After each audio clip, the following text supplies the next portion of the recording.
Friends, this is video number 18 on special cases in nodal analysis. कई बार हम nodal analysis के अंदर कुछ ऐसी चीज़ देखेंगे अभी कि जिसके कारण ना हम वहाँ डायरेक्ट मेथड भी नहीं लगा पाएंगे और वो वाला जो आपको बेसिक मेथड सिखाया था वो भी नहीं लग पाएगा। तो फिर उसको उस उधर से कैसे निकलना है, क्योंकि nodal seems to be a very interesting method. मैं आपको बताऊं क्यों, क्योंकि इसमें नंबर ऑफ़ अननोन्स बड़े कम हो जाते हैं। आपको मैं अभी अभी समझाऊंगा इसमें नंबर ऑफ़ अननोन्स कैसे कम होते हैं और ये क्वेश्चन जल्दी सॉल्व कैसे कर लेता है। देखो, जैसे ये प्रॉब्लम है, इसके अंदर पहली बात मैं आपको एक और बात बताता हूँ। इसके अंदर पहली चीज़ आप यहाँ लिख के रखोगे, स्पेशल केस नोडल के अंदर कब होगा? When an ideal voltage source is present. When an ideal voltage source is present. अब आइडियल वोल्टेज सोर्स होता क्या है? आइडियल वोल्टेज सोर्स होता है a voltage source without series resistance. आप पूरा लिखना है, voltage source without series resistance if it is present in a circuit, तो उस समय हम उसको आइडियल वोल्टेज सोर्स बोलते हैं। और जब अगर आइडियल वोल्टेज सोर्स होगा तो उसको कुछ थोड़ा सा तरीका अलग करना पड़ेगा, वो मैं दिखाने वाला हूं आपको। यहां पे ये आइडियल वोल्टेज सोर्स है क्योंकि इसके साथ सीरीज में रेजिस्टेंस नहीं है। ये जो वोल्टेज सोर्स है ये आइडियल नहीं है, ये आइडियल है, ये वाला आइडियल नहीं है क्योंकि इसके साथ तो सीरीज़ में रेजिस्टेंस है। जब हम डायरेक्ट मेथड लगाते हैं तो आपको याद है हमने 10/3 लिखना है, तो 10/3 करने के लिए यहाँ पे कुछ है। यहाँ पे 5 क्या है? 0, जिसमें से रेजिस्टेंस नहीं है उसका क्या हो गया? वो उसमें ज़ीरो हो गया, उसका रेजिस्टेंस ज़ीरो हो गया। अगर उसका रेजिस्टेंस ज़ीरो हो गया, तो आप 5/0 करोगे तो अल्टीमेटली क्या आएगा? इन्फिनिटी। तो वो क्वेश्चन सॉल्व नहीं कर पाएंगे अगर मेरी इक्वेशन के अंदर इन्फिनिटी घुस जाए तो। अब क्या करेंगे? जब भी ऐसा सर्किट आएगा, रूल नंबर 1, मैंने आपको प्रॉब्लम बता दी क्या है। आप क्यों नहीं इसमें नॉर्मल नोडल एनालिसिस लगा सकते?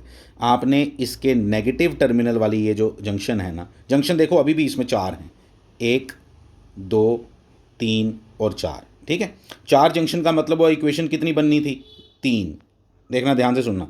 जंक्शंस -1 एक क्यों कम बनती है? क्योंकि आइडियल वोल्टेज सोर्स में, सॉरी, रेफरेंस नोड पे हम रेफरेंस जो जंक्शन हम लेते हैं उस पर वो इक्वेशन नहीं बनाता है, तो इसलिए -1 हो जाता है। टोटल जंक्शन 4 थे जिसमें से एक कम हो गया रेफरेंस की वजह से। टोटल इक्वेशंस कितनी बननी थी यहाँ? 3।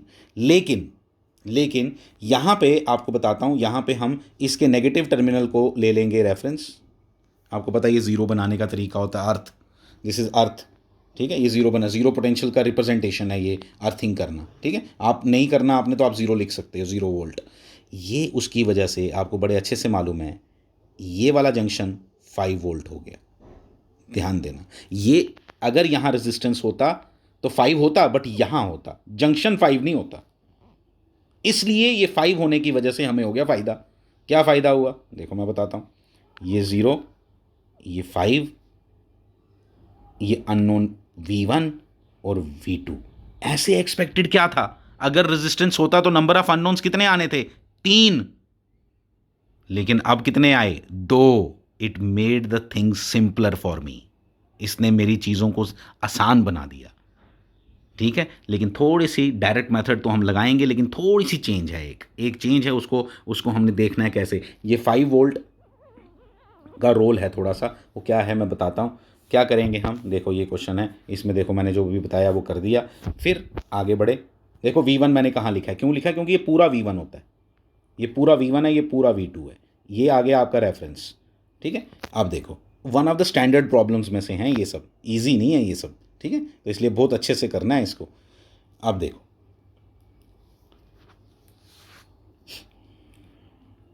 क्या रूल है हमारा? डायरेक्ट मेथड लगाते हैं, आओ लगाएं, आओ लगाएं, छोड़ दो इसको देखना ही नहीं, आप मेरी तरफ देखो। 1/3 प्लस 1/5 प्लस 1/7 V1। फिर कॉमन होता है, कौन है V1 और V2 में कॉमन? चेक करो, 3 है।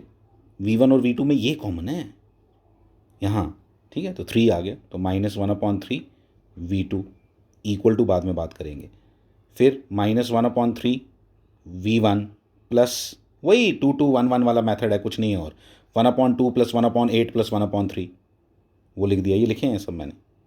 ठीक है, अब इक्वल टू के उस तरफ क्या लिखना है ये थोड़ा इंटरेस्टिंग है। आपने क्या लिखना था, आपने सिर्फ लिखना था 10/3 और ये -10/3। क्यों? आपने कहना था सर इसके साथ ये वाला पॉजिटिव कनेक्टेड है इसलिए +10/3, इसके साथ ये नेगेटिव कनेक्टेड है इसलिए -10/3। लेकिन ये क्यों आया? ये आया इस 5 की वजह से। ध्यान देना, अब बड़े अच्छे से, ये थोड़ा चीज़ें डिफ़िकल्ट हो जाती हैं इसकी वजह से, ठीक है, लेकिन आपने बड़े अच्छे से इसको लिख के रखना है अपने पास। ये 5 आया ना, 5 जो है उसके साथ कितनी ब्रांचेस कनेक्टेड है, रेजिस्टेंस कितने कनेक्टेड है? 2, एक ये और एक ये वाला 5 V1 के साथ कनेक्टेड है और ये 2 के थ्रू V2 के साथ कनेक्टेड है। 5 के थ्रू V1 के साथ कनेक्टेड है, 2 के थ्रू 5 के थ्रू V1 के साथ कनेक्टेड है, 2 के थ्रू V2 के साथ कनेक्टेड है ना। तो 5/5 भी आएगा, 5/2 भी आएगा हमेशा। ये ध्यान रखना इस चीज़ का। बाकी सारा वही V1 V2 निकालो। जब एक बार V1 V2 निकल गए फिर इस क्वेश्चन में कुछ भी नहीं बचा। एक चीज़ और बता देता हूँ, यहाँ पे इस नोड का पोटेंशियल क्या होगा, ठीक है, इस नोड का पोटेंशियल होगा V2 + 10। V2 + 10 आपको आना चाहिए। V1 का रास्ता मुझे पसंद नहीं है, मुझे कौन सा रास्ता पसंद आया? V2 वाला। क्यों? क्योंकि बीच में बैटरी है। बस नोड के पोटेंशियल ऐसे निकालते हैं। टोटल जंक्शन थे इसमें कितने? 4। नोड कितने थे? 5। अननोन कितने बने? 2। एक बात और बताता हूँ, ध्यान से सुनना। एक नेटवर्क को देख के ही आप बता सकते हो कि उसके अंदर नंबर ऑफ अननोन्स कितने आएंगे, क्योंकि नंबर ऑफ अननोन जितने कम हो उतना क्वेश्चन मेरे लिए आसान हो जाता है। अगर, ठीक है, number of unknowns equal to junctions -1, ये तो अभी तक होता था, लेकिन माइनस आइडियल वोल्टेज सोर्स भी लिख दो। This is the most interesting part. यानी आइडियल वोल्टेज सोर्स आने से मेरी प्रॉब्लम छोटी हो जाती है, नोडल की बिल्कुल छोटी हो जाएगी। इसलिए आइडियल वोल्टेज सोर्स जब भी आए, go for nodal. I recommend you, because number of unknowns will be comparatively much laser. 2 he techniques हैं आपके पास। कुछ भी क्वेश्चन आपको आ जाए, आपने मैश और नोडल के अलावा और तीसरी बात कुछ सोचनी ही नहीं चाहिए, ठीक है। ठीक, कुछ क्वेश्चंस हम प्रैक्टिस करेंगे, आपको मैं और क्लैरिटी लाऊंगा कि कैसे मैं क्या बात कर रहा हूँ। क्वेश्चंस जब करेंगे तो आपको ज़्यादा क्लैरिटी आएगी। अब देखो, ये हो गया। अब मैंने एक क्वेश्चन आप लोगों के लिए बनाया है, मैं थोड़ा सा ओवरव्यू आपको तब भी दूंगा। आपको यहाँ पे आइडियल वोल्टेज सोर्स इस बार मैंने यहाँ से यहाँ शिफ्ट कर दिया, ठीक है। क्वेश्चन वही लगभग है। इसको 0 लूँगा इस बार। मैंने अभी बताया आइडियल वोल्टेज सोर्स के नेगेटिव टर्मिनल को 0 लो, उसकी वजह से ये क्या बन गया? 7 वोल्ट। ये पूरा 7 होता है। देखो ये पूरा 0, यहाँ से यहाँ गए तो ये राइज हुआ, तो ये पूरा क्या हो गया? 7 वोल्ट हो गया, 7 हो गया। लेकिन ये V1 और ये V2। अब इसमें इक्वेशन क्या लगाएंगे देखना। V1 V2 तो आपको पता चल गया, ये V1 और ये V2 मैं नहीं लिख रहा, ठीक है। देखना, मैं बोलता हूँ, आप सुनो। 1/4 + 1/7 + 1/8 into V1 -1/7 V2 equal to, बाद में बात करेंगे, इक्वल टू इंपॉर्टेंट है, इक्वल टू की मैं एकदम जल्दी नहीं करूँगा, ठीक है। इक्वल टू इंपॉर्टेंट है इसलिए मैं जल्दी नहीं करूँगा। Second equation, -1/7 V1 + 1/7 + 1/5 + 1/12 V2 equal to सुनना आप, इक्वल टू के इधर, इक्वल टू के इस तरफ वाली बात मैंने वर्बली आपको बता दी, आपने खुद आना चाहिए आपको। इक्वल टू के उस तरफ मैं सिखाऊंगा। ये आपका V1 है, ये आपका V2 है, और मुझे चाहिए, देखो V1 के साथ एक ये बैटरी कनेक्टेड है, ठीक है। तो ये आ गया 10/7 यहाँ ऊपर वाले में, और नीचे वाले में आएगा -10/7। ये तो समझ आ गया। लेकिन ये जो 7 आपने यहाँ लिख के रखा है ना, इस आइडियल की वजह से यहाँ 0 और ये जो 7 यहाँ आया, जैसे पिछली बार 5 आया था, ये 7 फिर से 2 रेजिस्टेंसेस के साथ कनेक्टेड है। एक है V1 के साथ वाला, एक है V2 के साथ वाला, इसलिए आएगा +7/4 इधर, और इधर आएगा +7/5 इधर। बहुत अच्छे से अपने पास नोट करके रखो, ये चीज़ें कहीं नहीं लिखी हुई हैं। समझ आई बात? ये टोटल मेरी खुद की ट्रिक्स हैं, इनको डेवलप कर लो और अपनी कॉपी पे लिख के रखो, क्योंकि ये भूल जाएंगी और थोड़ी बहुत प्रैक्टिस इसमें चाहिए, तभी जाके ये सब आएगा।